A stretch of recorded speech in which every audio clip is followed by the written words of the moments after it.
오늘은 우리 지난 시간에 이어서 마태복음 22장의 남은 후반부를 하려고 하는데요. 페이지로는 365페이지 이 모든 일이라고 중간쯤 시작되는 문단에서부터 372페이지까지입니다. 장으로는 마태복음 22장 23절부터 46절.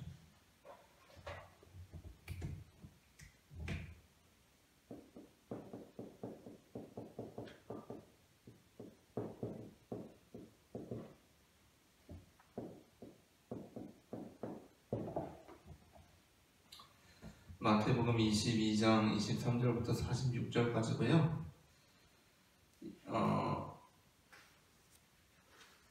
여기에 보게 되면 우리 지난주에 말씀드렸다시피 세 가지 주제가 나오고 있어요. 하나는 부활에 대한 문제입니다. 다음은 두 계명. 다음은 다윗의 준. 라는 이 세 개에 대해서 나눠보려고 합니다. 첫 번째 이제 부활에 대한 논쟁에서는 특별히 사두개인들이 예수님께 이제 질문을 합니다. 형사 취수제와 관련해서. 그래서 이제 특별히 안고연되고 있는 것은 형사 취수제예요. 형사 취수제라는 건 뭐냐면 형이 죽었을 때 그 동생이 형수를 취하는 겁니다. 아내로 취하는 제도와 관련해서 사두개인들이 이렇게 질문하죠. 아니 형이 있었는데 그 형이 자식 없이 죽었어. 그래서 그 동생이 아내를 취했어. 동생이 또 죽었어. 그리고 그 동생이 또 아내를 취했어. 그럼 나중에 부활 때는 대체 이 여자는 누구의 아내입니까? 라고 이제 질문을 하는 거예요. 그래서 사두개인들이 가지고 있었던 생각은 뭐예요? 그러한 상황이 말이 되지 않기 때문에 부활이 없다고 하는 겁니다. 사두개인들은. 그러니까 어떻게 보면 전형적인 우리들의 생각에 맞지 않기 때문에 하나님은 없다, 부활은 없다 라고 말하는 논리예요. 그렇게 말할 수는 없다는 겁니다. 예수님께서는 366페이지 중간에 한번 보게 되면 366페이지 예수님께서는 이라고 나오는 부분 볼게요. 예수님께서는 우리가 하나님과 함께하는 삶이 무엇을 포함하고 있는지를 이해하려고 할 때 우리의 상상력의 통제를 벗어나도록 해서는 안 됨을 시사하신다. 예를 들어 사두개인들이 제시한 이는 어처구니가 없는 것이다. 왜냐하면 부활 때는 우리는 결혼하지도 않고 결혼 안에 주어지지도 않을 것이기 때문이며 또한 우리는 천사들과 함께 하나님과 그리고 서로서로와 더불어 모든 외로움이 극복되어 완전히 사라진 곳에서 살아갈 것이기 때문이다. 예수님께서는 우리가 부활 때의 결혼 생활에 대한 어떤 기억이 있을지 없을지를 말씀하시지 않는다. 그러나 의심할 여지 없이 우리의 역사는 급진적으로 변할 것이다. 하지만 우리는 우리가 살았던 방식이 우리의 부활한 삶과 아무런 상관이 없지는 않을 것임을 안다. 왜냐하면 아브라함과 이삭, 야곱의 이름이 하나님께 중요하기 때문이다.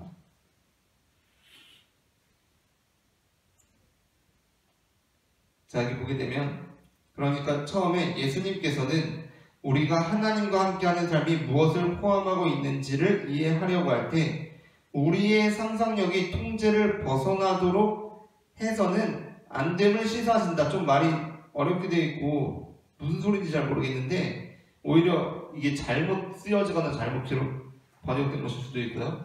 지금 하고 싶은 말은 뭐예요? 우리가 하나님과 함께하는 삶이 무엇인가를 생각하려고 할 때 우리의 상상력이 통제를 벗어나면 안 된다는 게 아니라 우리의 상상력은 통제에 갇혀서는 안 된다는 겁니다. 여기 이 부분을 잘 읽어야 돼요. 우리의 상상력이 통제를 벗어나도록 해서는 안 됨을 시사하신다가 아니라 우리의 상상력이 통제에 갇혀서는 안 된다는 거예요. 그쵸? 지금 사두개인들이 하고 있는 이 얘기가 뭐예요? 전형적으로 내가 상상하기로는 이 형사취수제라는 제도 안에서 내가 생각하기로는 형이 죽으면 동생이 아내를 취해. 동생이 또 죽었네, 자녀 없이. 그러면 동생이 또 아내를 취해. 그럼 대체 이 아내는 누구의 아내냐? 부활했을 때? 그러니까 말이 안 되네. 내 상상력 안에서 말이 안 되네. 그래서 부활은 없다라고 얘기를 하는데 그럴 수가 없다는 겁니다. 예수님께서 여기서 아브라함과 이삭과 야곱의 하나님을 말씀하시면서 산자의 하나님을 말씀하시죠. 살아있는 자의 하나님. 살아있는 자의 하나님을 말씀하면서 우리는 아브라함과 이삭과 야곱의 하나님을 고백한단 말이에요. 그렇죠? 그렇게 됐을 때 예수님께서는 이렇게 말씀하세요. 그러면 아브라함과 이삭과 야곱이 살아있는 거 아니냐라고 말씀하시는 거예요. 그러니까 유대인들이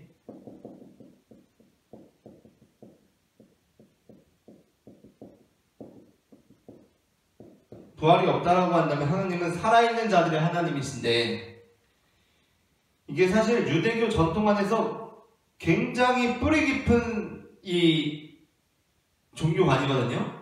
그러니까 뭐냐면 유대교가 이제 나중에 여러 외세들의 영향을 겪으면서 변화를 겪습니다. 그러면서 이제 예수님 당시에 와서는 어떤 내세에 대한 개념들도 있는 거예요. 그러나 원래 유대교는 부활이나 내세에 대한 개념이 없거든요.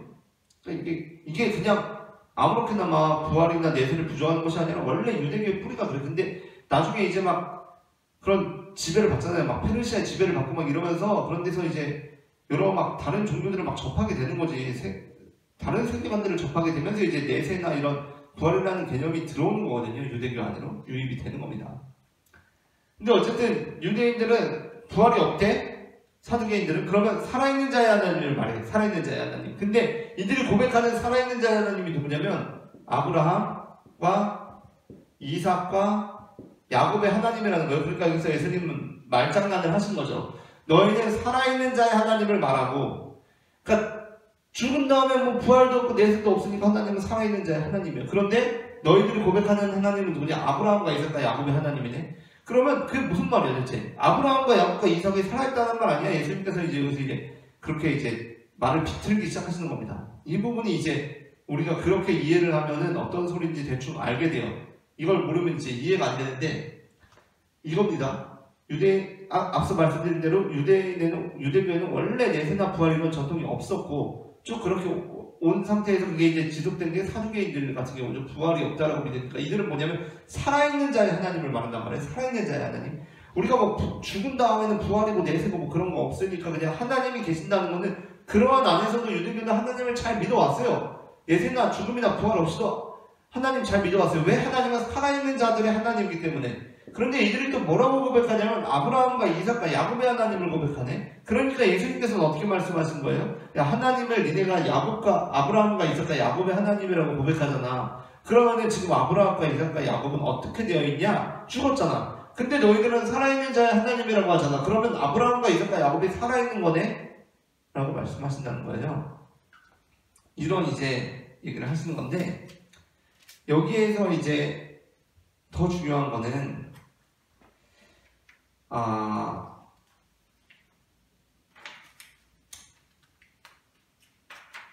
여기에서 그 하우어스가 이야기를 하는 걸 보게 되면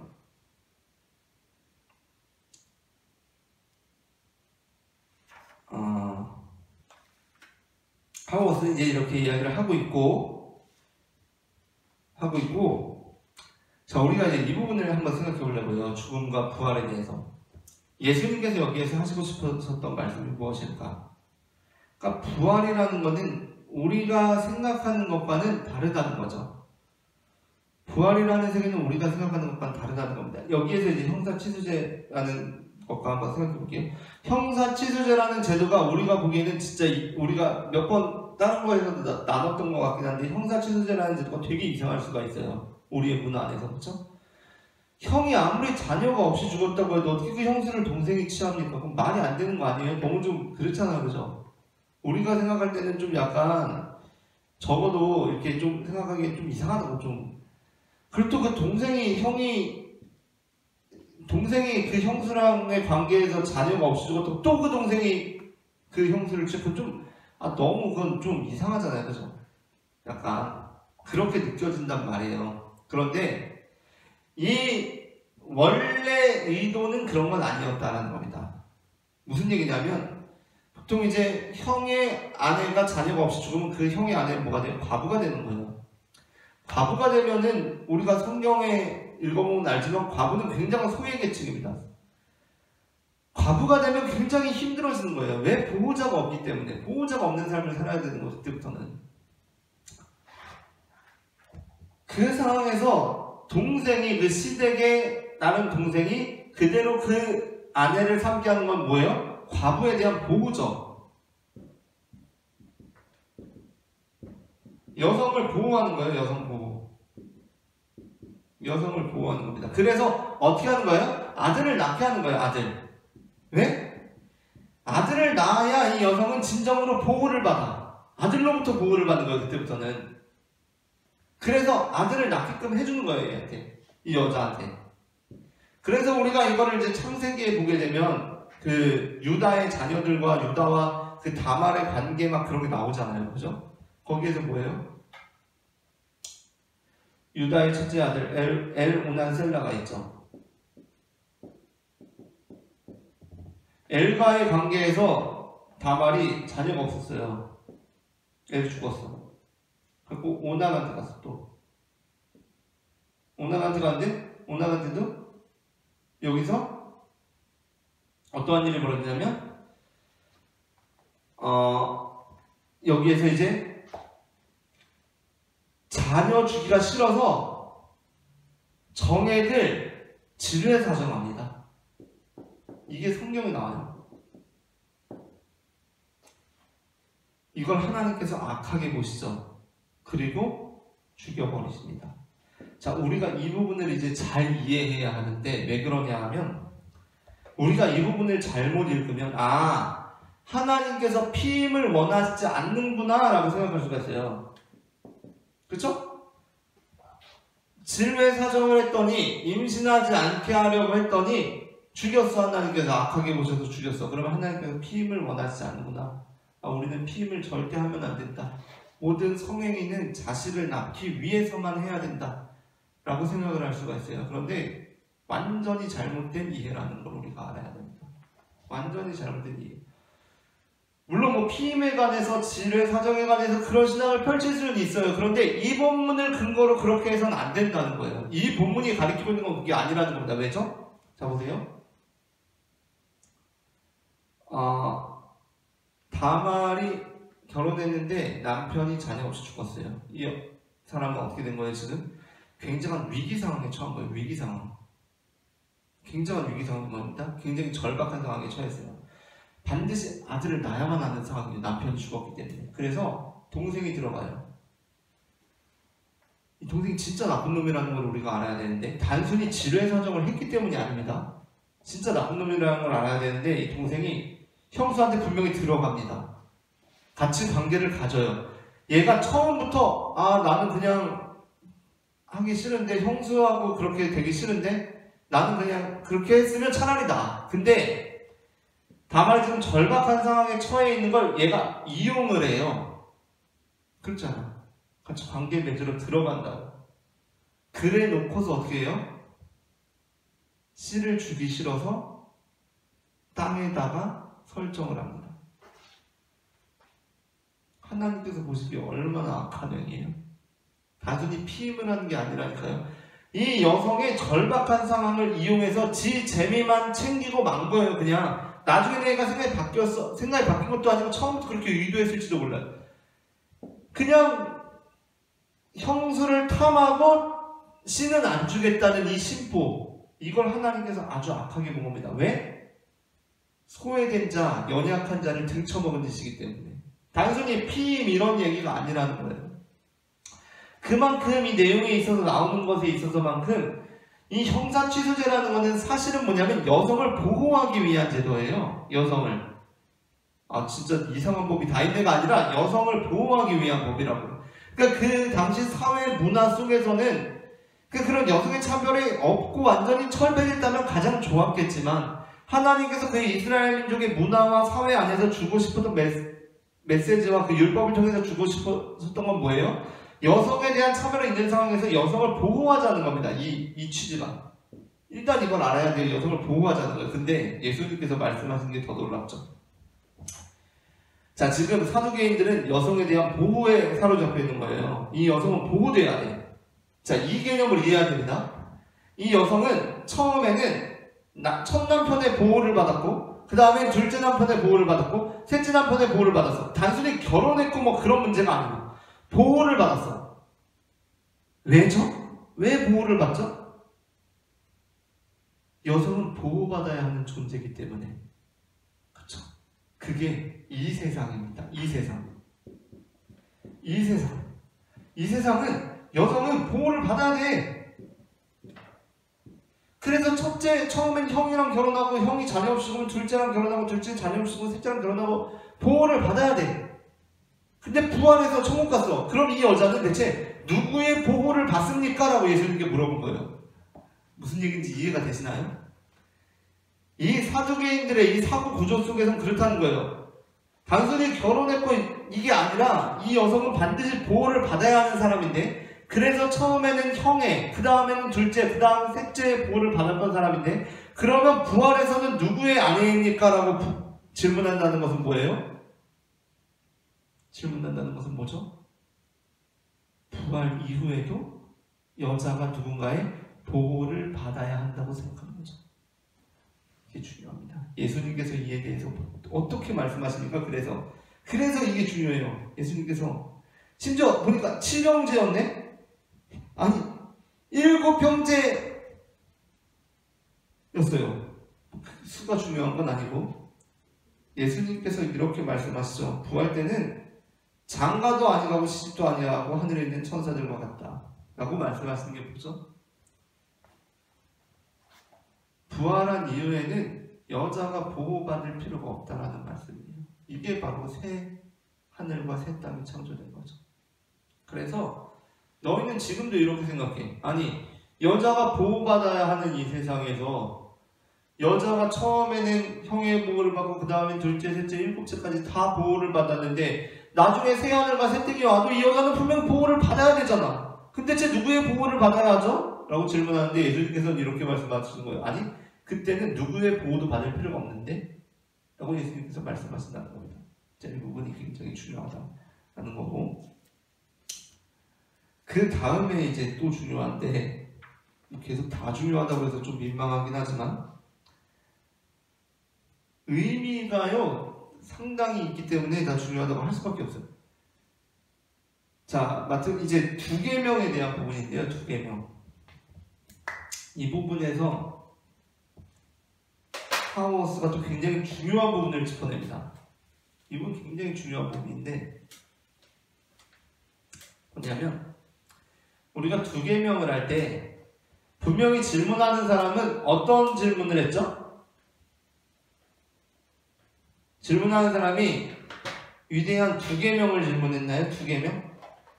보니까 여기 보니까 율법사가 예수를 시험하네요. 율법사가 시험하는데 어느 계명이 크니까? 라고 질문하는데 어느 계명이 크니까?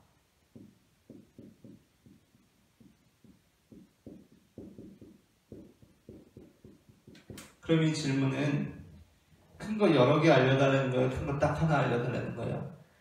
가장 큰 계명 하나를 말해달라는 거예요. 하나. 이게 중요합니다. 하나. 가장 큰 계명 하나 알려달라는 거예요. 근데 예수님께서 어떻게 말씀하시는 거예요? 두 계명 말씀하시는 겁니다. 이게 되게 중요해요. 가장 큰 계명 하나를 질문했는데 예수님께서는 하나가 아니라 두 개를 말씀하세요.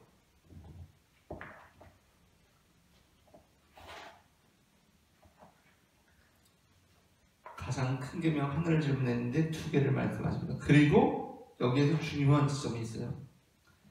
368페이지 하우머스의 글을 볼게요. 두 번째 문단. 예수님께서는 계속해서 레위기 19장 18절을 인용하시면서 우리가 이웃을 우리 자신처럼 사랑해야 한다고 말씀하신다.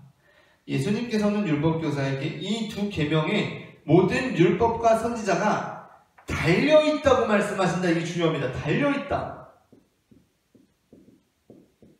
지금 우리 본문에서는 이게 뭐 두 계명이 강령이니라라고 번역되어 있어요. 두 계명이 온 율법과 선지자의 강령이니란데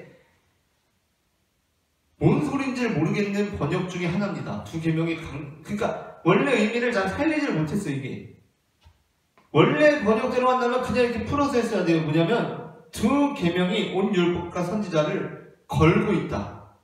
또는 온 율법과 선지자가 이 두 계명에 달려있다는 거예요. 달려있다. 이 분위기를, 이 뉘앙스를 살렸어야 돼요. 종종 예수님께서 이 두 계명이 율법과 선지자를 대체하는 것으로 제시한 것처럼 해석됐는데 실제로 그분께서는 율법과 선지자가 이 계명에 달려있다고 말씀하신다 라고까지 얘기합니다. 하우스가. 그렇다면 이제 달려있다는 게 무슨 얘기냐? 달려있다. 아니 왜 걸려있다는 게 그만큼 중요하냐라는 겁니다. 자, 분명히 하나를 물었어요. 하나를 물었다는 거는 가장 큰 계명 하나. 넌 절대적인 걸 물었다는 거예요. 넌 굉장히 절대적인 걸 물었다는 거예요. 하나. 딱 하나. 근데 예수님께서는 두 개를 말씀하십니다. 두 개. 두 개를 말씀하시고 어떤 표현을 쓰시냐면 여기에 달려있다는 표현을 쓰세요. 달려있다, 걸려있다. 이게 무슨 말씀이세요? 모든 율법과 선지자가 걸려있다고 할 때 이 하나에 걸려있을 수가 있고요. 두 개에 걸려있을 수가 있는 거예요. 그쵸? 이게 달려있다는 겁니다. 율법과 선지자가.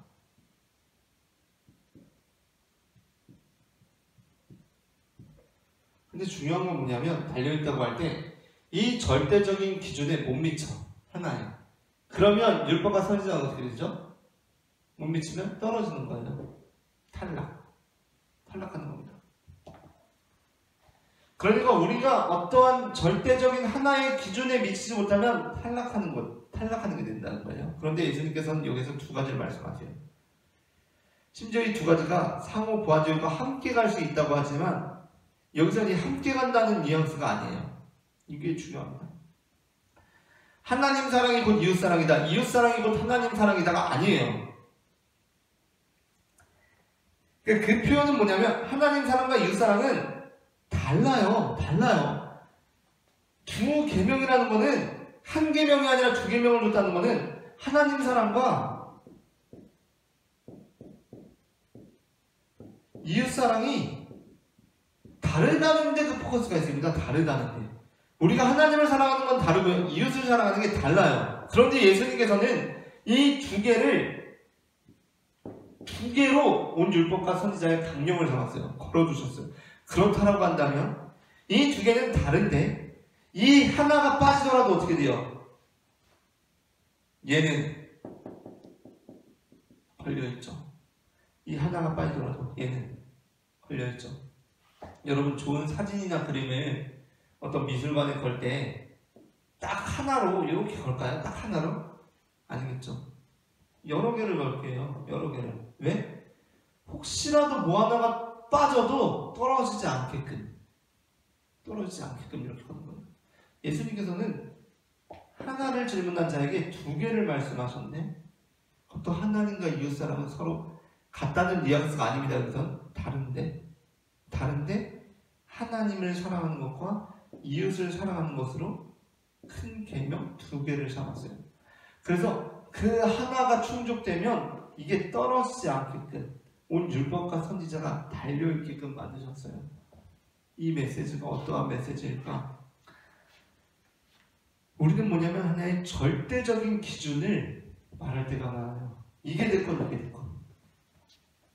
이게 됐건 이게 됐건 하나의 절대적인 기준을 말하려고 한다고요.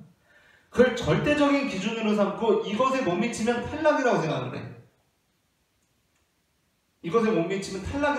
그러나 예수님의 관점은 달랐다는 거예요. 뭐냐면 두 개를 기준으로 삼고 이것이 탈락돼도 여기에 걸려있게끔, 이것이 탈락돼도 여기에 걸려있게끔 하신다는 게 예수님의 뉘앙스입니다. 무슨 얘기냐면 우리는 항상 여기에 포커스를 두는데 뭐 하나 절대적인 기준으로 삼고 여기에 안 되면 탈락. 하나님 사랑이든 이웃 사랑이든 그렇게 삼는데 예수님께서는 하나님과 이웃 사랑을 두 개로 삼고 이 두 계명으로 모든 율법과 선지자를 걸으셨다는 것은 하나가 좀 탈락되더라도 이 하나에 걸려있고 이 하나가 탈락돼도 이 하나에 걸려있는 그 말씀을 하신 거다. 이게 무슨 말씀이냐면 우리는 몸이 하나죠. 에너지도 한정되어 있죠. 우리는 다 할 수가 없어요. 그쵸? 우리는 하나님을 사랑하고 이웃도 사랑하고 다 할 수가 없어요. 이걸 우리가 인정해야 됩니다. 예수님께서는 하나님 사랑이 이웃 사랑이라고 말씀하시잖아요. 그쵸? 그러면 우리는 하나님도 사랑하고 이웃도 사랑하고 다 해야 될 것 같아요. 다 잘해야 될 것 같아요. 그런데 예수님께서는 그러한 뉘앙스가 아니라 하나님도 사랑하고 이웃도 사랑해야 하는데 그게 이런 구조로 되어 있다는 겁니다. 그 얘기는 뭐예요? 예수님께서는 우리가 하나님만 사랑했다고 해서 너는 이웃 사랑은 못했네? 라고 말씀하시거나 너는 이웃 사랑만 했다고 해서 하나님 사랑은 못했네? 라고 말씀하시는 것이 아니라 우리가 하나님 사랑만 해도 말씀 안에서 탈락되지 않도록 이웃 사랑만 해도 말씀 안에서 탈락하지 않도록 이 뉘앙스로 말씀을 하셨다는 거, 이거를 우리가 기억해야 한다는 부분이고요. 그런 면에서 이제 마태복음 22장에 다윗의 주라는 이 표현은 여기에 이제 나오고 있는 22장에 나오고 있는 내용들을 예수님께서 정리를 하신 겁니다. 예수님께서 정리를 하신 거예요. 어떻게 정리를 하고 계시죠? 너희들은 다윗의 자손이라고 말하는데 메시아는 다윗의 주다라는 거. 그 얘기가 뭐예요? 다윗의 자손이라고 하는 것은 너희의 사고 구조 안에서 메시아를 이해하려고 한다는 거예요. 하나님 나라를 생각해도 너희의 사고방식 안에서 하나님을 이해하려고 한다는 거예요. 그러나 다윗의 주라고 하는 것은 하나님은, 그리스도는 너희의 사고방식을 뛰어넘는 자다라는 겁니다. 다윗이 이제 너희들의 사고방식이죠. 다윗이 너희들의 사고방식을 상징하는 거예요. 여기서는 다윗이라는 어떤 메시아, 그 사고방식의 이제 아들이라는 것은 그 사고방식 안에서 언제나 그리스도, 하나님 나라를 계속해서 생각하려고 하는데 그게 아니라 너희가 그리스도 하나님 나라를 생각하려면 그 다윗의 주로 바라보고 해야 한다는 것은 무엇이냐면 너희들이 지금 가지고 있는 사고방식을 뛰어넘어서 생각해야 된다라는 겁니다. 그게 이제 이 부활과 투계명에 잘 나타나고 있죠. 특히 부활에 예수님께서 잘 나타나고 있다는 것을 말씀드리고 오늘은 여기까지 하도록 하겠습니다. 감사합니다.